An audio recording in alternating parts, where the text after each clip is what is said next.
mengatasi permasalahan lahan pertanian sawah di Desa Bukit Langkap, Kecamatan Karangjaya, Muratara.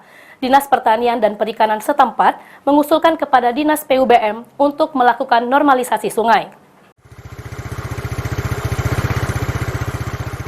Mengatasi permasalahan lahan pertanian sawah di Desa Bukit Langkap, Kecamatan Karangjaya, Kabupaten Muratara, Dinas Pertanian dan Perikanan Kabupaten Muratara mengusulkan pada Dinas PUBM untuk normalisasi sungai. Setelah dilakukan pengecekan di lapangan bersama PU, sungai yang menjadi akses pengairan lahan pertanian di Desa Bukit Langkap akan dinormalisasikan sepanjang 500 meter. Normalisasi sungai di Bukit Langkap diharapkan dapat mencegah banjir yang akan merendam sawah dan juga memperlancar saluran irigasi ke sawah milik petani.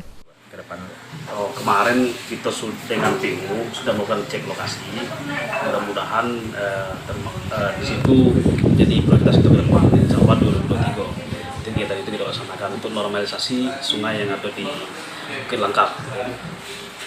Untuk normalisasi sungai berapa panjang? Kalau panjang cuma perkiraan sekitar setengah kiloan lah, 500 meter. 500 meter untuk panjangnya. Yang dinormalisasi ulang waktu ini. Cuma sebagian juga bisa difungsikan. Eko berharap dengan adanya normalisasi sungai nantinya, banjir bisa dicegah dan membuat petani tidak merugi yang selama ini tengah dihadapi petani Bukit Langkap. Adi Arianza, PAL TV.